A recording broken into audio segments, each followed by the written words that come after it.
अछंती तो उत्कलर गोटे योग्य संतान रूपे वीर पुरुष रूपे किए कांत कवि लक्ष्मीकांत महापात्र रचित बंधु उत्कल जननी आमे माने जानिछे जेमिति 2020 मसिहारे ओडिशार राज्य संगीत भाव में मान्यता पाई छड़ा आम उत्कल अनेक बरपुत्र मान अच्छी अनेक कवि कवयित्री मान अच्छी जो मानकर लेखा जो मानकर गल्प जो मानकर एकांकिका द्वारा आम ओडिया भाषा समृद्ध होईछि आम ओडिशा एवं ओडिशार भाषा विश्व दरबार रे मध्य कोन सम्मानित होई परिछि जो मानकर लेखनी गोटे पिला मानक भितरे बा अनेक ओडिया प्रेमी मानक मध्य रे नवजागरण सृष्टि मध्य करिपा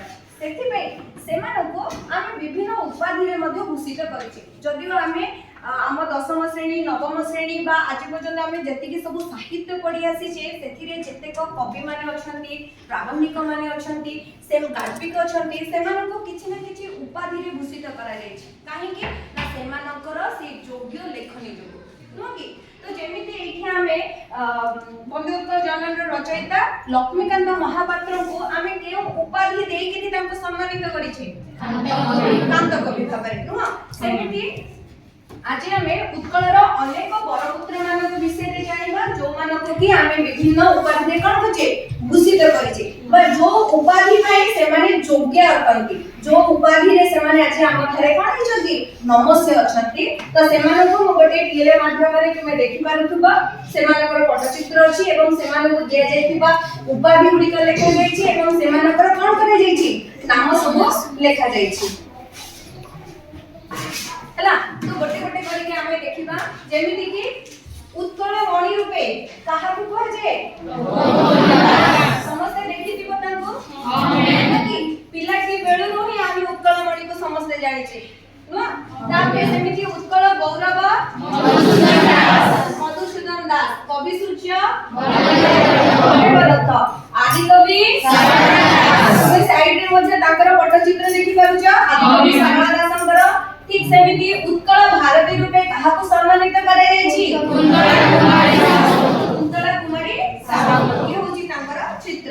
ठीक सेमिति नारी कवि रूपे कहा को परिचित करे छी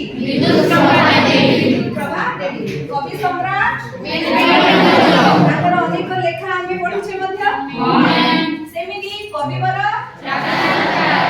कहिलो कविवर राधानाथ रायकर सुप्रसिद्ध खंडकाव्यटी कोन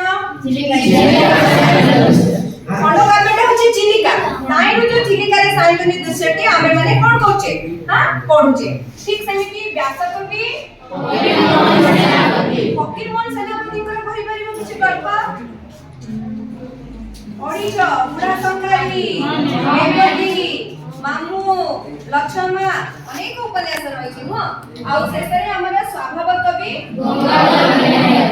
तो एमिति अनेक ए सब कवि माने आमा थारे कोन ना विभिन्न प्रकार उपाधि रे भूषित हेछन के कोन सेमानको आमे कोन होचे उत्कलर बरपुत्र बोली कहिछि काहे कि ना एमाननको पाई उत्कल आज हमर ओडिसा कोन हेछि गर्वित हेछि नो कि एम उत्कल को आम ओडिसा को समस्त जानि पारुछंती बुझिला